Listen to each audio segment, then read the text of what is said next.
Hi everyone, I'm Vone Kevitz, knit and crochet designer for one-of-a-kind makers who dare to be original.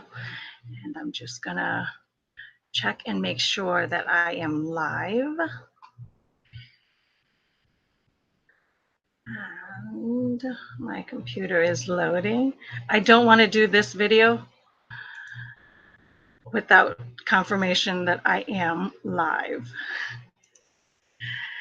And I thought I was better at getting ready here. Let's see. I keep loading. There we go. Live. But I don't see me on the screen, so let's mute. We're close, guys. We're close. Here we go. Yes, I'm live. There we go. Now I can see your comments if you come to join me. And I welcome comments after the video if I'm off live, because I always check YouTube comments. So, the title, How and Why I Stand Against Ravelry's New Policy. This is June 2019, in case this video airs long after my live. Two disclaimers to start off the bat. My first disclaimer is that anything that I say on this video and share on this video, this is my story, my words, my opinions, and my truth. And I'm not speaking for anybody else other than me. So that's the first disclaimer. The second disclaimer is I am not an avid user of Ravelry. I've learned about Ravelry years ago when I took up knitting and crocheting, but I don't really follow patterns, so I wasn't active in Ravelry. I've known about it, I signed up, but I never went back to that website. Fast forward to 4 years ago when I started my Etsy shop, Knit and Crochet, where I sell one-of-a-kind handmade scarves and dolls at the time. I learned a little bit more about Ravelry because a lot of my peers and my friends online that I've met through the Dare to Be Original Facebook group have patterns on Ravelry. So I supported them by buying their patterns, and therefore I got more patterns through Ravelry. And then earlier this year, I have vowed to myself that I wanted to be a knit and crochet designer, a pattern designer. And so I knew that the best way to facilitate this new dream of mine is through Ravelry. So I signed up and I got more involved, meaning that I finished my bio and everything, and I put my 2 patterns up in there. So that is the extent of my usage of Ravelry. So I wanted to put those 2 disclaimers out there in case anybody thinks any of this is personal or impersonal or anything. I just wanted the facts out there that I'm not an avid user of it. But so now we can backtrack to on Sunday. On Sunday, I woke up and I had this post I had this quote card on my feed for a while to post, and for some reason that morning it felt very right to post this quote, and it's called Driving. I got this quote from a devotion from my church years ago, and I read it in one of the pamphlets, and I saw it and I thought it's so good. I made a copy of it, and then I read it from time to time to remind myself of this because I thought it was a great thing, and it's called Driving. And I posted, or it's the quote is, "The road to success is not straight. There is a curve called failure, a loop called confusion, speed bumps called friends, red lights called enemies, and caution lights called family. You will have flats called jobs, but if you have a spare called determination, an engine called perseverance, insurance called faith, and a driver called Jesus, you will make it to the place called success." And I absolutely love this poem, prayer, whatever it is. I don't know the original. And so I felt called that morning to to post that. And then I just wrote, Jesus, take the wheel, thy will be done. And that was my morning. I thought it was a glorious morning. I'm ready to take on the world, and this is how we're going to enter Sunday. And then I started scrolling through my Instagram feed, and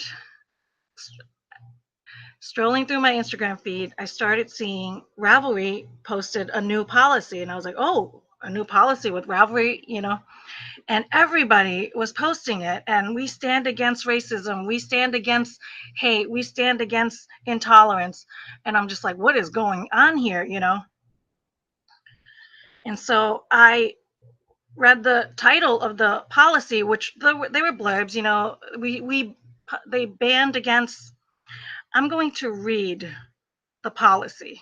I probably will be reading the policy. I should have just looked it up because I meant to get prepared, but I was honestly praying and so nervous to get on here that I'm not as prepared as I want to be. But the policy is oh, my scroll. I lost the feed. Hold on. We are banning, this is Ravelry's new policy. We are banning support of Donald Trump and his administration on Ravelry. We cannot provide a space that is inclusive of all and also allows support for open white supremacy. Support of Trump administration is unambiguously support for white supremacy. And then I put my phone down.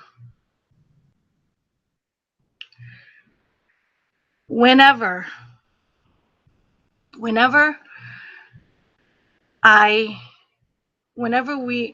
I'm faced with opposition, I remind myself of two things: that your opposition is humans, and that love, respect, and consideration is always at the forefront. So when I'm faced in a situation where I forget that who I'm opposing is human, I step back. And that's why I put the phone down. When people who oppose me forget that I'm human, I put the phone down, because I don't want to engage in further and forget that they are human as well, even though they may have forgotten that I was human. So when I face with these things, I always put the phone down. And I had to do some serious praying, because I was like, what is all this about? What does this mean? What does this policy mean? So I went onto stories and I asked the question, I shared the question. The reason why I'm doing this live like this is because when we read text, we assume our stories and we forget the actual text or the meaning behind the intentions of text. Texting is horrible. Our new world day and age of social media, where we read people's words and thoughts and we assume our story and place them in their words, it gets very misconstrued. That's why phone calls were a disconnect from face to face. When we used to meet back in the day, we used to meet and interact with people face to face. We saw people's eyes, we read their hearts, we knew their minds. The further along we've got through technology, now we're at an age where we talk, or we were at an age where we just talk and hear voices and we imply inflections, but we miss the eye connection, we miss the heart, and we miss the mind, because we just hear the tone and inflections of the voice. So when voices rise and fall, we mistaken them for rage and intolerance. Furthermore, now we've even removed ourselves from impersonal voices. Now we're just at words and texting. And so we've completely removed eyes, hearts, ears, mind from any human being that we're interacting with. We just look at words and we impress our stories upon them, and we push them off and misinterpret a lot. And we do a lot of assuming along that way. And so I got onto stories and I asked a question on my polls. I said, if a horrible and evil person loves chocolate, does that make me a horrible and evil person as well, because I love chocolate too? And I posted the question, am I horrible and evil? And of course I got 100% no's, because that seems like a silly implication, right? A silly question to ask. If horrible people that do horrible and evil things, if they like something, the person that another person that likes it, does it make them horrible and evil? No, it doesn't. We can both like chocolate together. But Ravelry will tell you different. They say that because I love babies so much that I would fight for their right to live, then I must be a white supremacist. My hand is shaking.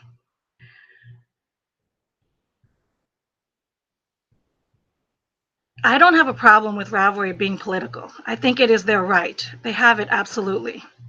I do have a problem when anyone makes blank assumptions and assumes that because evil people do evil deeds, and then go ahead and assume that everyone else must be evil too. That part I have a problem with. You know what happens when people assume?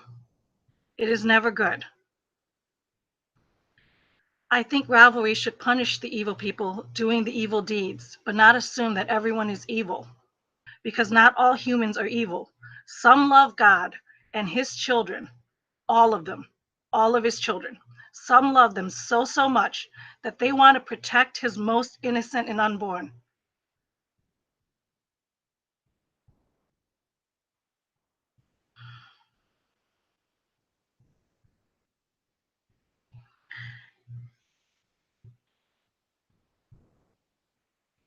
So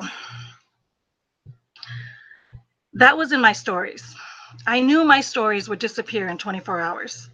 I knew I had a chance to take my feet, dip it wet, and find out, engage my audience, engage my interaction, and speak my truth, wondering what was going to come at me.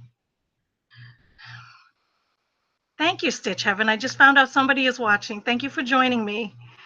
Um, so I tried it out on stories to see how it would work and to see what kind of opposition I would get. And I posted, I shared one of my cue cards that I had, that courage and bravery come with a cost always, and that's why people struggle with the payments.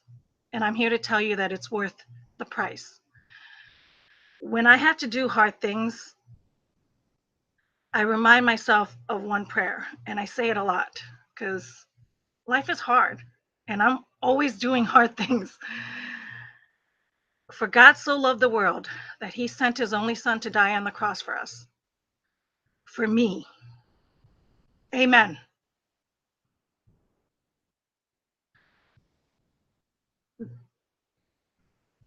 That's a hard thing. You know that you're going to come on and stand up against a mother company. Earlier this year, I decided I was going to be a knit and crochet designer, pattern designer, and I had to put myself on the number one platform to sell patterns. And I'm going to stand in front of Goliath, me, little David, in front of Goliath and say, whoa, what is this new policy you're doing? What does this policy mean? What are you implying? What am I going to stand? People who are standing up against, they're like, we stand against racism and we stand against intolerance. I was like, I stand against racism. I'm a minority. I'm an Asian American minority, female to boot. Let's just throw it all out there. Let's put all the explicitives on top of me. What makes me me, you know? And I'm gonna stand in front of Ravelry and say, what is happening here? Maybe I'm misreading it because I like to joke that English is my second language. I came to America when I was 6 years old, so I had to learn English. I had to learn it. If you watch my husband's live and I were talking about fear of how when I first came to America, I sat in the back of the classroom crying every day because I didn't know what this language was, and I thought everybody was cursing at me and and um and yelling at me because I didn't know. And so fear of the unknown is horrible, horrible. So I had to learn the language very hard so that I wouldn't um that I would know the language. And once I knew the language, I could be courageous again and be strong again and not be afraid. So I joke a lot that English is my second language because I have to, but I do think in English. So I thought maybe I'm misreading the policy because everybody is coming on social media saying all this. And I'm like, maybe it's me. Maybe it's my second language. Let me reread it again. So here we go. I read it again. We are banning support of Donald Trump and his administration on Ravelry. We cannot provide a space that is inclusive of all and also allow support for open white supremacy. Support of the Trump administration is unambiguously support for white supremacy. So I posted on social media on Monday, and now this is my official post. It's not stories anymore where it's going to disappear in 24 hours. So now I'm going to make a stand. And my stand is not with all the people that I love and follow on social media, all these amazing creative makers that I've built relationship with. I was going to stand and against this policy. So I posted that prayer. For God so loved the world that he sent his only son to die on the cross for us. For me. Amen. I remind myself of this prayer every time I have to do hard things. Ravelry released a new policy yesterday stating we are banning support of Donald Trump and his administration on Ravelry. We cannot provide a space that is inclusive for all and also allow support for open white supremacy. Support of the Trump administration is unambiguously support for white supremacy. I saw so many people that I follow share that they stand with Ravelry. We stand with Ravelry, in quotes. We stand against hate and racism. How can anybody stand against Ravelry? So I read the policy. I reread the policy. I keep restating the policy to you. Nowhere in the policy did I see that Ravelry is banning against hate, racism, intolerance. If they did, I would be on board. Capital STAND. I stand against hate, racism, and intolerance vehemently. So I took a poll in my story yesterday asking if horrible and evil people loves chocolate, does that make me horrible and evil? Because I love chocolate too. Most people would respond no. Ravelry tells you different. They say that because I love all babies so much that I would fight for their right to live, then I must be unambiguously support for white supremacy. Quotes. I don't have a problem with Ravelry making a stand, making a political stand. It is their right. But I do have a problem when people see evil people do evil things and then assume that everyone must be evil too, as well. You know what happens when people ASS period U period ME period. That spells assume. It is never good. I fight for life, love, and peace. And while I stand against hate, racism, and intolerance, I also stand against prejudice, violence, and murder. Because of their new policy banning support, in quotes, banning support of Donald Trump and his administration, quote, I'm sorry to say that I don't stand with Ravelry. I wish that they did state that they banned against hate, racism, and murdering of innocent, precious life, because then I guess that would be less political. So I was ready. No, I don't want to. I want to continue. I think I hit stop broadcast by mistake. So I posted that and I knew the opposition was coming. My loved ones, my husband, my friends, everybody who knows me in my heart, they're like, are you sure? Are you sure? And I said, I have to. How can I not? I shared on my Monday morning motivation that Monday before I went public with this. That's probably the most rawest reaction you're going to see is on that, because I go Monday morning live every Monday at 6 a.m. with Sarah Price from Pamper Treasures, and we film ourselves live on Monday morning at 6 a.m. to show what it looks like for ordinary women trying to do extraordinary things, what that looks like Monday morning to get us fired up, to start an amazing week, to pursue our dreams and be the best versions of ourselves. So but Sarah happened to be for the first time unavailable. And so it was just me live. And so I went and shared my views on Ravelry that morning. So probably the rawest reaction. Um, so I knew that I would be met with some opposition. I got some good support, and then the oppositions come. And I want to share. You can go and read these things um, because it's all public. The one thing I do whenever I do these hard posts, and I only do them once a year, or actually, is it once every 4 years? Because it's only with major elections, and it's the election because I'm a voter. Because years ago I became an American citizen. Thank you, Jesus. I got to the right to vote. And so I finally got to get my voice heard and I get to share. And so I only vote on election day, and I vote my voice, my one opinion. And I vote for the right to life. My biggest fear is that I get to heaven and I meet God and he looks at me and he says, Devone, what did you do for my children? What did you do for all my precious children that didn't have a voice?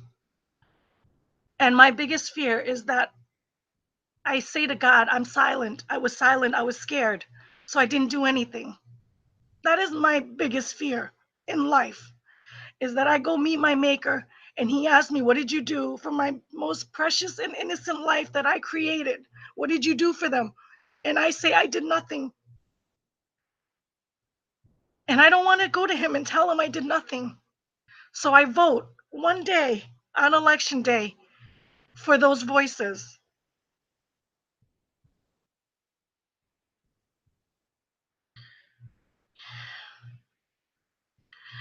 The Trump regime is a fascist corporate dictatorship that has carefully crafted its messaging to appeal to Christian pro-lifers in order to increase support. Do you think Trump gives, I lost the thing, hold on, sorry. I had to increase the thing. Do you think Trump gives two hoots about the unborn? It's a marketing ploy to engage Christian voters. Sorry you have been duped. I need to unfollow you. What makes him a fascist? My response. What makes him a fascist dictator? Did he bail out GM and shut down companies when they didn't comply with our previous administration? Because if he did, then you would be correct. And then she responded, did you read what I wrote? The Trump regime is a fascist corporate dictatorship. Trump is just a showman puppet to distract everyone so that no one notices that the environment is being killed and corporate conglomerates can rule to benefit those that lead them. Fascist regime, like bailing out GM, is my response. Yes. I read your quote. I escaped a communist country. I know what a fascist government looks like firsthand.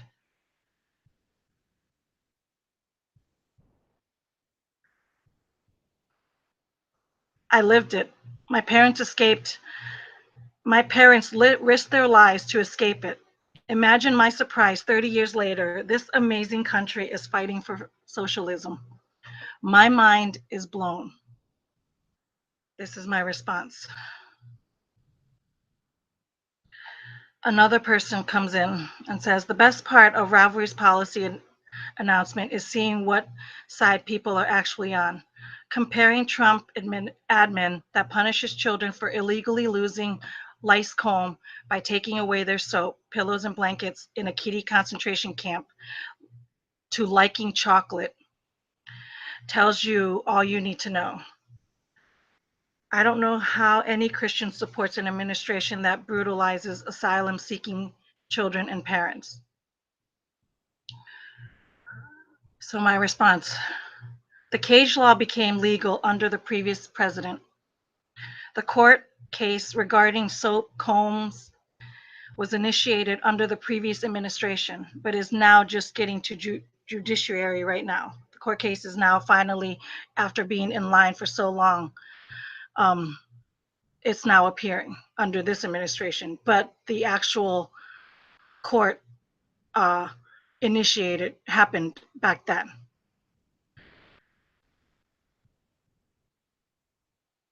I'm not reading the people that supported me. I'm just reading my opposition, just so you know. So that same person, another person responded, "Are you equating communism with socialism?" I responded, "Socialism leads to communism. First government bailouts, then government freebies, then government control. Yes, I'm comparing socialism to communism." Another person chimes into that conversation and says, "That's exactly what Republicans are doing, bailing out farmers, corporations after that idiot puts tariffs on them. Democratic socialism is not a bad word." My response to a girl whose family risked their lives escaping communism: democratic socialism is deathly terrifying. To me, it is deathly terrifying. One day I hope to write my parents' story of how we escaped our country. It's I didn't learn about it till about maybe 5, 6 years ago, right before my dad passed. And so I didn't quite get the full gist of our history because my parents kept us um, shield from our past, how we escaped America. I always knew that the country that we were in, he did not like. He risked our lives to come here to be in this great American country. And my daddy loved America. He loved it. For all the weird rules and laws, he always said, "Honey, you are in the best country of your life. Don't ever forget that.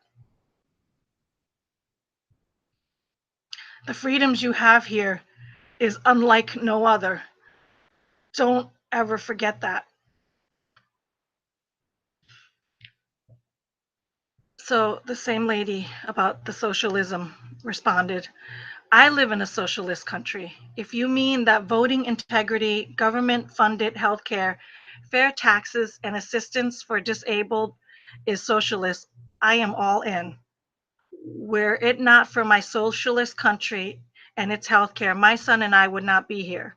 More to the point, site used to support Trump views using Ravelry should be wrong. If Ravelry is about the love of fiber craft, why should it be used to express political views, to inflame or hurt community members? Is it what your religion would support?" So I think I was at work this whole day. I was at work trying to respond to all this. And this one took me a couple of hours because I didn't want to just jump in. This one, so I responded, "I am happy that you love the country you live in. I love the country that I live in. We are both very blessed. Ravelry's wording is very clear and calculated. There is no ambiguity with their meaning. Their new policy states that support for Trump of the Trump administration is unambiguously support for white supremacy." That's quote. "This is why I don't stand with Ravelry. They assume that because I love all babies so much that I would fight for their right to live, then I must be unambiguously support for white supremacy. I disagree vehemently. That is quite the punch to take in the gut. But it's not as painful and final as ending innocent, precious life. Silence is final when the silent remains silent."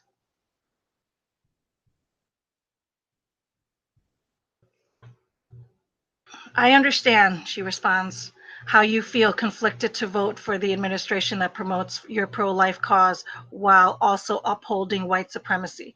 If white supremacy of the Trump administration is the issue that Ravelry is objecting to, why would you feel personally punched unless you agree with all of the aspects of Trump's ideology, including white supremacy. I guess the problem might be guilt by association if people are affronted by Ravelry's policy. Read that line again. Why would you personally feel punched unless you agreed with all the aspects of Trump ideology, including white supremacy? I guess that problem might be guilt by association, in quotes, if people are affronted by Ravelry's policy. There might be more common ground if the people look solely as white supremacy as central issue. So I responded. This one was very quickly. The only confliction that I have is that I don't agree with the Ravelry's new policy, and therefore I am no longer using that platform. They have the right to issue the policy. I have the right to not use their platform. So the confliction is resolved. Thank you for engaging with this post and sharing your thoughts. Have a blessed and wonderful rest of your day. I assumed that would have been the last that I met with her, and it was. Thank you, Dana. Thank you, everybody, for watching this and sharing your comments with me. I am reading it, and I will absolutely be cherishing every single comment that you guys share with me when this is all done, because I guarantee you, once this goes live and stays in my YouTube channel, I will be met with the opposition.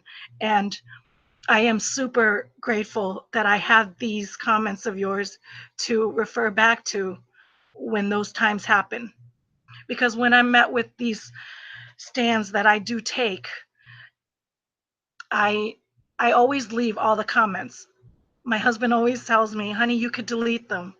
And I'm always like, no, I don't want to shut their voices down. I do want to respond in a kind and cordial manner to show other people what that looks like, to show how other people can engage in an open discussion without forgetting that we are humans. They might have forgotten that I was human, but I want to show what it looks like, that I want to show them that I haven't forgotten that they're human. So this is Instagram. I also have a Dare to Be Original Facebook group that has almost 1,000 members in there. If you want to be a member of the Dare to Be Original Facebook group, the only caveat I have is that you're female. And that is because it was a small group when I ran it, and it was a very intimate setting. And I just felt more comfortable engaging with females so that we could voice our opinion and have a safe place to, and that is my comfort level. And so that's why I did that. And so we invite all females that are creatives, whether you're a maker, a seller or not, or you just admire handmaking. I just ask that you love handmade, and you know what I mean? And we share everything on there. We show support. We give Etsy tips. We give advice. We give all kinds of stuff. There's a lot of love in that group. And so I shared that post in that group, knowing that I would be met with opposition, but I did want them to know who their admin, where their admin stood in the Ravelry policy, because a lot of the members stand with them. And so I posted that, and I had some interactions there too that I wanted to share with, because they are amazing members, and their heart is in their heart. The other thing I do want to share is my sister and I are dead opposites. My sister and I are dead opposites. We disagree with everything on planet Earth.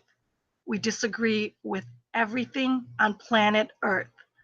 But we love and adore each other very, very much. And we treat each other with kind and respect.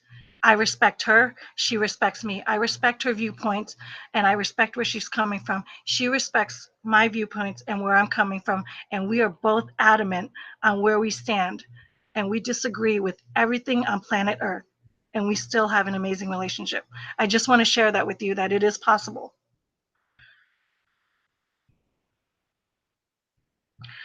So I want to find that post because there were a couple of things that I wanted to address on there.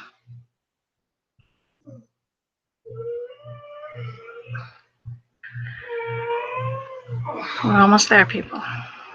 Thank you so much for giving them the freedom that we've been denied. Here we go. I am embarrassed for all Americans. I do not stand for Donald Trump. He boasts non-intolerance. My ex-husband, grandmother, born and raised in Mexico, came to America in the lawful way. She was an amazing woman. In a time women working was not tolerated, she opened her restaurant, bar, and raised 9 children. Tolerance should be priority in the country, in any country. I wrote, she was an amazing woman. Your family was very blessed to have her. That was my response. Another lady said, please take me out of the group. My option is just as important as anybody else. I didn't know how to respond to that, but somebody else responded, you can remove yourself at the top of the page, ma'am. Another one wrote, I think you are misinterpreting that Ravelry stance is about DT. They are not banning party affiliates. They are not banning party affiliations. They are banning talk in the forums about Donald Trump and projects patterns concerning him because of his rhetoric and policies. He basically shrews hatred, violence, white supremacy, racism, etc. Ravelry has a ban on hate speech and their platform. This is just going one step further. I understand pro-life stance, but should that end at birth? Shouldn't everyone have the right to live? Just thinking of those poor children at the border locked up in their deplorable conditions. That's not living. That's not living. That is hypocrisy of the pro-life stance. So I would ask you to reread the new Ravelry policy before deciding to completely stop supporting them. I responded, I reread the policy. Again, it hasn't changed, and it absolutely agree with I absolutely agree with your question. I put in capital letters, shouldn't everyone have the right to live? That was her question. So I wrote back, shouldn't everyone have the right to live? I agree with that question, 100%. The right to live starts with the right to life. Without the right to live, there is no right to life. I'm going to repeat that again. The right to live starts with the right to life. Without the right to life, there is no right to live. We absolutely agree on that. If by the stroke of a pen we choose to end life, then we end everything by that same pen. I fight to take the power away from the pen. Let's not give it more power. Without the right to live, there is no right. Without the right to life, there is no right to live. Without the right to live, there is no right to life. I want you to take the power away from the pen.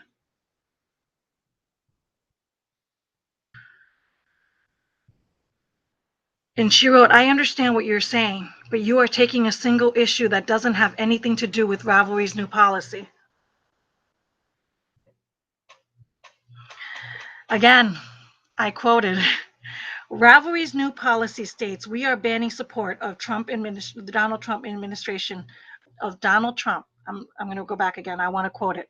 We are banning support of Donald Trump and his administration on Ravelry. We cannot provide a space that is inclusive of all and also allow support for open white supremacy. Support of the Trump administration is unambiguously support for white supremacy. I feel like David standing against Goliath, shaking senselessly in fear, because I love all life so much, so much, that I must be a white supremacist. That is quite a punch in the gut. But it's not as painful and final as ending precious innocent life. Silence is final when the silent remains silent. She wrote, "You can be pro life and not support Donald Trump. Just saying." Ravelry's wording in this new policy, my response, is very clear and calculated. There is no ambiguity with what they state. They mean what they say. It is their right to say it because it is their company. They are assuming that all Donald Trump supporters are in quotes, unambiguously support for white supremacy. If I stand up for this policy, I am standing up for the fact that all Donald Trump supporters are unambiguously supporting white supremacy. That is their quote. That is the policy. That is what I cannot stand up for. That is not what I am standing, that is what I'm standing against. Now, what other people I find that are standing with Ravelry's policy, now we're going on my words. Now we're going free for all. I was hoping this would be an hour, but I'm just now going to start on my opinion. It might still be an hour. We'll see how my opinion lasts. I was on Sunday shaking senselessly scared. On Monday, I was terrified, but I knew I had to do the hard thing. By the end of Monday, after all these oppositions and me rereading the policy over and over and over and over and reiterating and restating and reclaiming and restating, reading over and over again, while everybody kept telling me what they were trying to say, what they were inferring about, that I was misinterpreting, and how they were interpreting it, every single one of them, I kept rereading it over and over again because, English is my second language. So I want to make sure that I'm not mistaken in reading this new policy that I'm taking a stand against. The more and more I read it, the stronger and stronger my convictions became, because now knowledge is power. Knowledge is power. Now I understand the words. I know it so well. I probably didn't even need to read it to you all those times. I know it so well. It's ingrained in me. And the more I know it, the more I can now live it with conviction that I absolutely stand against it. They're not talking about racism, intolerance, or hate or bigotry. They're not talking about any of that. How this started, I think what happened, is somebody from the LGBT, somebody from uh, uh, the BIPOC, which I just learned what BIPOC was. It's Black Indigenous People of Power. Um, Somebody must have been attacking, some awful, evil person must have been attacking these people. And I feel so sorry for them. I feel my heart is breaking for the victims that got attacked. Nobody needs to be attacked. Somebody obviously forgot that somebody else was another human being, which I stand very highly against, as you all know. Um, and meanwhile, I filmed everything in live. So my stories I have saved on my Instagram on the highlights because I didn't want them to disappear.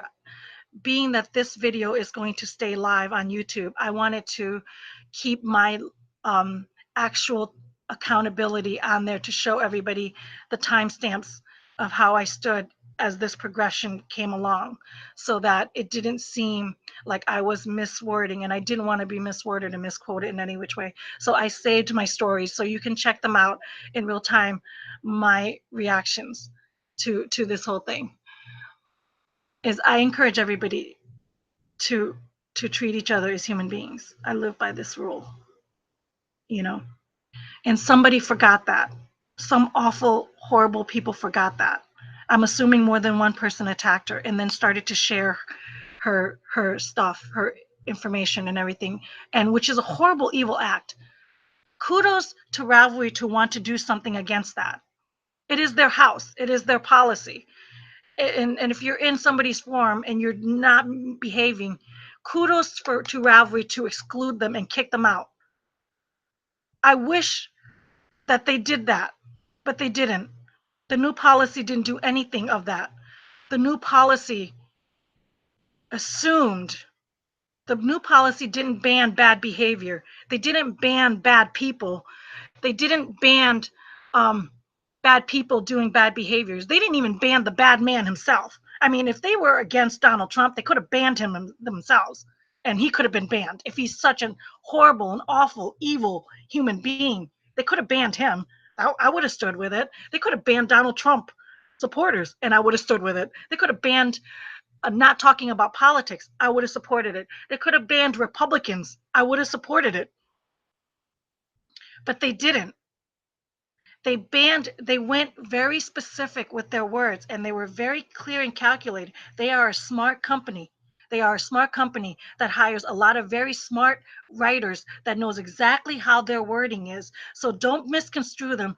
Don't misinterpret them. Don't put words in their mouth as people are claiming that I am doing by restating their policy, because I'm misunderstanding their interpretation.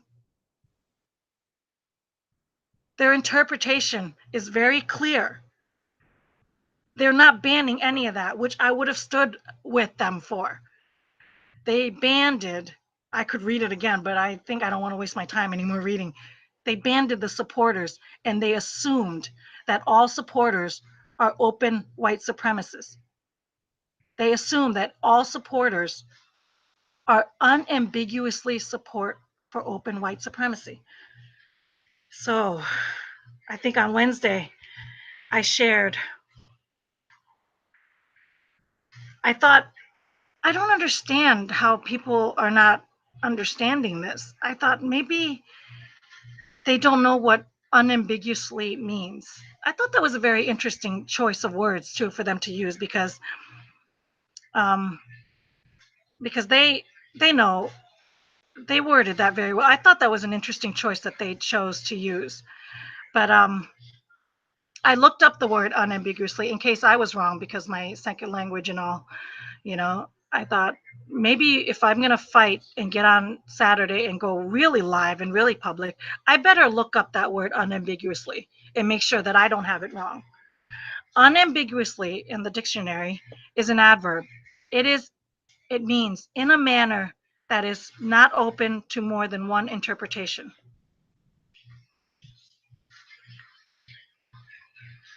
Synonyms of unambiguously: actually, categorically, definitely, doubtless, exactly, positively, I am. So if we take out the word unambiguously, let's just sub it in there. Donald Trump supporters, all Trump supporters. They wrote all Trump supporters are definitely, positively, surely, truly, unconditionally, unquestionably, come hell or high water, conclusively, decidedly, decisively, easily, for sure, on the bottom, on the money, on the nose, right on, straight out, sure as hell, sure enough, sure thing, the very thing, support of white supremacy. They had the choice to use any one of those words, all of those words, but they use unambiguously. But I know those words. I know what they all meant. I shared the synonyms with you.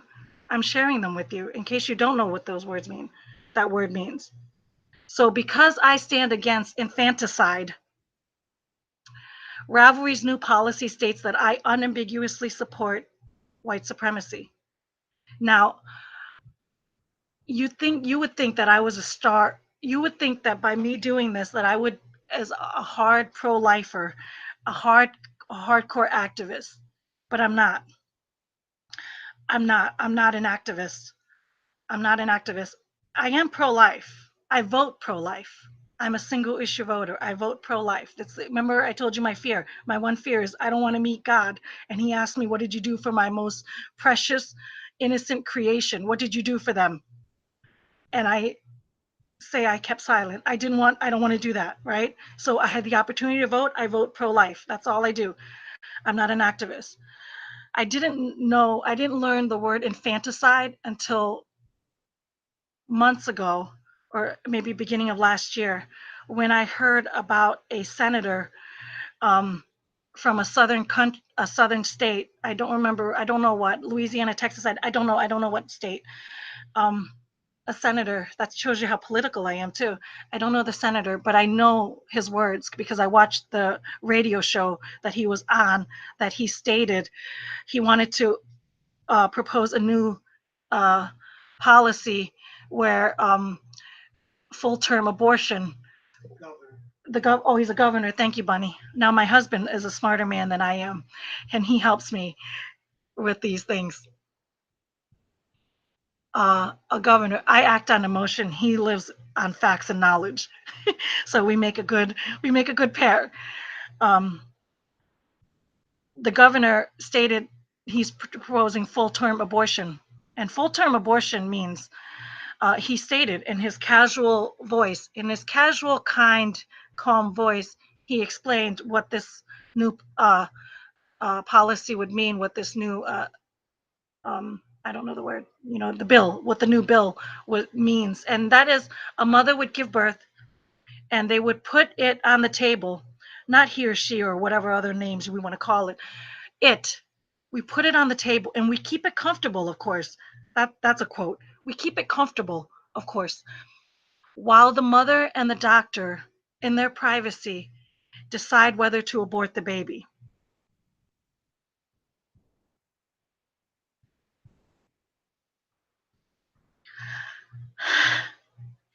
Let that sink in for a minute.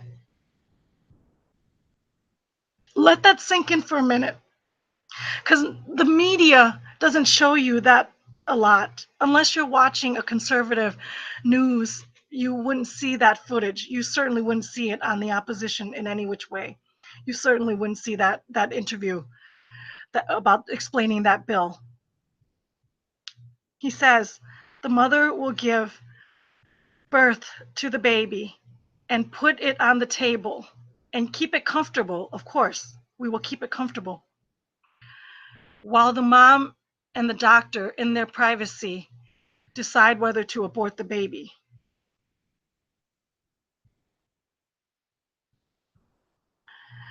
So, all my life, the opposition would tell me that abortion is not killing, abortion is not murder. No, it is not. It is removing gout. It is removing a body part. It is removing cancer. It is removing what is not wanted. It is saving. It is keeping the baby from uh, being unloved and being raised. He went on further to double down on that rhetoric by saying that we are preventing unloved babies when we abort. Um, so aborting is not murder. They've told me my whole life. And now we have a bill that wants to extend that word abortion and proclaim it further that it is not murder. Because now we have a living being on a table, alive, breathing, kicking, waiting for the world in its most innocent state, ready to take on this beauty that God has given it. And we're still going to decide whether to kill it or not. Oh, I'm sorry, abort it or not.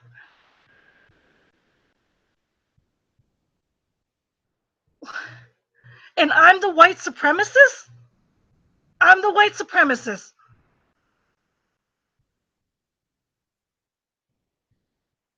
Wow, Ravelry, wow.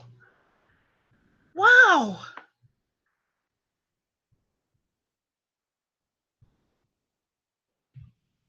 So I learned what the word infanticide was that day. I'll tell you one thing. A sweet friend who I don't know followed me or found me on Instagram and messaged me and told me that I was courageous and Christ-like, and that just made my day. It made me stronger.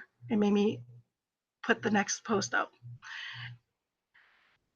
And then that same lady told me that I was strong and gentle. I was a strong and gentle daughter of the king. And I actually want that on a shirt and a mug. I want that quote. I want that on a big coffee mug that says, I just want strong and gentle daughter of the king, because it's a good reminder. But she was sharing her story with me that um, she is a pro-life activist, and she's been fighting it for 30 years. And she was sharing a story with me. And I'm not an activist. Remember, I told you I'm just a pro-life voter, because I don't want to meet my maker and tell him that I was silent, remember? And I wish I could do more, but I obviously wasn't strong enough. I'm not courageous enough. I wasn't brave enough to fight harder. I don't know how to be. I didn't know how to be. So I just vote. I just vote. One vote, one election. And she says she's been fighting it for 30 years. She goes and stands on those abortion clinics, and stands there and tries to hand out love and pamphlets and education and support to anybody that was slightly not sure, slightly unsure, slightly unfamiliar, slightly not completely knowledgeable of what it is they're doing, slightly didn't see the fore end of their outcomes. Um, People that were confused that would go there, and she would be standing out there for 30 years. Um, and she said one man went to her one day and came up to her and said, I want to let you know that I support you. I support you in what you're doing. I want to tell you a story. I want to tell you a story. My girlfriend and I, 11 years ago, who is my wife now, 11 years ago, went to an abortion clinic. She was pregnant and she wanted to abort the baby. I did not want to abort the baby, but she made me take her to the abortion clinic because um, it wasn't this one that she was at. It was just 11 years ago at an abortion clinic. And he said, um, and she was ready to sign on the dotted line. They went through all the steps, whatever all the steps are. They went through all the steps, and she was about to sign the final paper to abort, and her finger stopped, and she didn't sign the paper, and she left. And he said, "What made you change your mind?" Finally, because he had pleaded with her so long and it never got through to her, he said, "What made you change your mind?" And she said, "Those people out there." And they left. They never spoke to anybody. They never spoke to those people. They were never approached by those people. They never spoke to those people. They left. They are married now with multiple children, and he thanks the Lord every single day that he still has that 11-year-old girl that he loves and adores so much. They both do. And he says, he told her, this lady that is now my friend, that I want to be BFFs with, because I'm going to need her as my rock right now. He told her, "You are doing a good thing by standing up here, by standing out here. You are doing a good thing. You are saving lives." And it reaffirmed her. Of course, it kept her going. This story has now reaffirmed me and is keeping me going. I don't think Ravelry knew what they were in for. I think, well, I'm gonna misquote myself, because I think I do know what they knew what they were in for. But I don't think they were anticipating anybody like me, who is gentle but is finding out that she is strong. Because I was not an activist, but now I am. I stand against this policy vehemently. And now I'm an even bigger pro-lifer than you would ever know, because I was met by the enemy. I've learned a long time ago. I've spent this entire week being so drained to get ready for this live. I've spent, I was so drained being met by the opposition. And I was so drained because I forgot the number one rule when facing the enemy. I know this world. My fight is not with the people that the enemy lies and deceits. My fight is not the evildoers that do the evil deeds. My fight is with the enemy himself. And God tells me two things. And I forgot this rule. The rule is when fighting with the enemy, you can't save everyone. You can only save yourself. God does the rest. So I think I spent my energy trying to convince everybody why I stand against Ravelry, why, and trying to share with everybody that I'm not evil and racist and a bigot and intolerant um, and all kinds of hateful things. I'm not a prejudice, and I'm certainly not a murderer. I don't shut people's voices. I don't oppress the oppressed. I I don't. I have to remember that that's what the rule I forgot is I can't save everyone. I can only save myself. God does the rest. And what God tells me to do, how I save myself every day, is He tells me to love all of His children, every single one of them. He tells me to love all of my children, every single one of them. So if I haven't told you guys who are watching this, I absolutely love and adore every single one of you. And number two, He says, resist the enemy. This week, I resisted the enemy.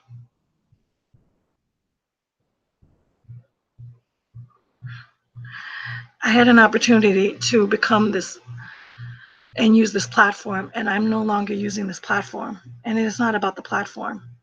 I'm resisting the enemy because the enemy tried to attack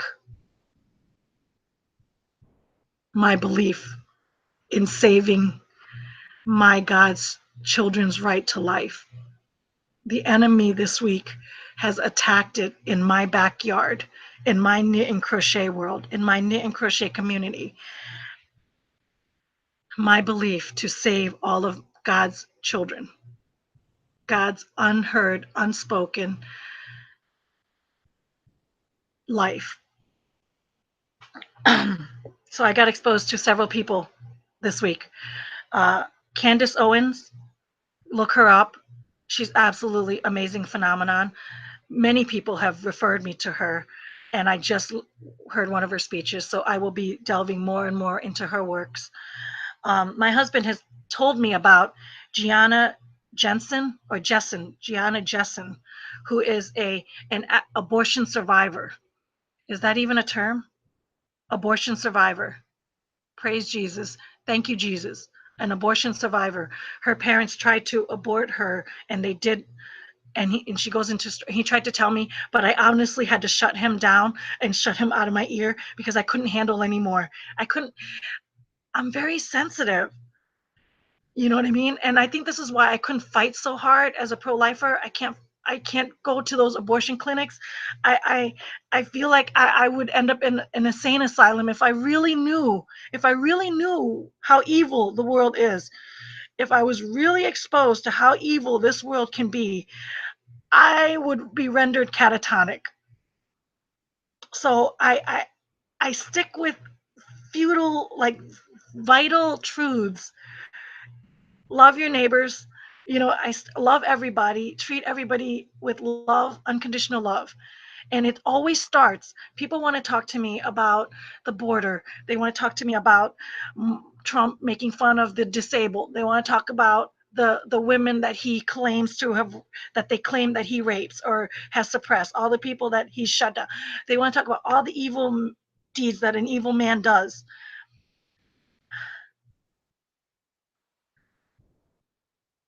None of that matter if you cannot appreciate, if you cannot, none of that fight matters if you cannot appreciate the right to all life. The right to life is the right to live. The right to live is the right to life. Period. If you don't start there, nothing else matters. Nothing else can progress from that point. And just to be completely sure, you guys can ask the Google. Ask the Google who the policy starts off with the borders. The Barack Obama has stated over and over again, don't bring your children over. Don't bring your children over, because if they come, we will lock them up and put them in uh, we will lock them up and put them in these places, and then we will have to vet them, and then we will send them back to you. Don't bring your children in. These are his words. These are his policies. He did this back then. And you know what? A few things that I actually agree on with Brock, that is one of his jobs. As a president of the United States, you are to protect your borders for the country of the people that vote. I want to do two more things because I am going way over. I think how this starts, this open white supremacist starts, I want to touch on is maybe I think the is it the leader of the Ku Klux Klan, the leader of the KKK came out and in open support of of Donald Trump, and so therefore Donald Trump is now fighting for white supremacy because the leader of that agrees. Remember, he likes chocolate, and therefore, and I like chocolate too, because I like a certain policy.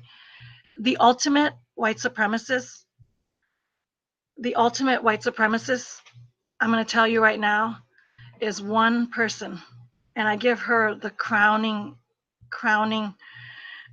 She wears the crown in the ultimate white supremacy, and because she was smart, this lady, she, you know how to stop your number one enemy, because she hates the people of color. She hates the poor, minority, the Black, indigenous people of color. She hated them so much. She hated them so much. It's in her manifestos. It's all of. She hated them so much. You know how she knew how to stop them? She knew how to stop her number one enemy, to wipe them out, to keep them from existing, to keep them from being created. She wiped them out before they were even born. She thought, I'm going to create a place where they will come, and I'm going to, where they will come and we will kill their babies, and we will keep them from being born, and we will stop them from creating. We will stop them from procreating. She hates them so much that she will stop them from procreating. So she created Planned Parenthood. Planned Parenthood's ideology starts with killing innocent Black babies. And therefore, now because I fight against them, I fight against Planned Parenthood, I vote against Planned Parenthood, I am now a white supremacist. You know who the founder of Planned Parenthood. Her name is Margaret Sanger. You want to know the ultimate white supremacist? That's Margaret Sanger. She is stronger and more powerful than any KKK leader you've ever seen. She has murdered her ideology, her stance, her policy, her belief has murdered over billions under her policy. And now, by the stroke of our pen, every time we vote, we get to promote that saying. We get to promote that, or we don't. And I chose one pen over the other, and I'm now a white supremacist.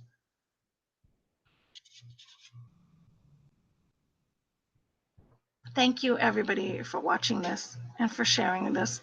I didn't anticipate my voice to be rising, and I didn't anticipate to speak more than I wanted to speak, but I did wanted to say these things out loud. I'm not saying this because I'm not saying all this because I think my voice is right. I'm not saying this because I want it to be loud. I'm saying this because this is my voice, and I know that a lot of people who have this voice can't say it with me, so I'm saying it for them. And before this before this week, I thought it was just for the unborn, but now I'm realizing pro-lifers are now being attacked.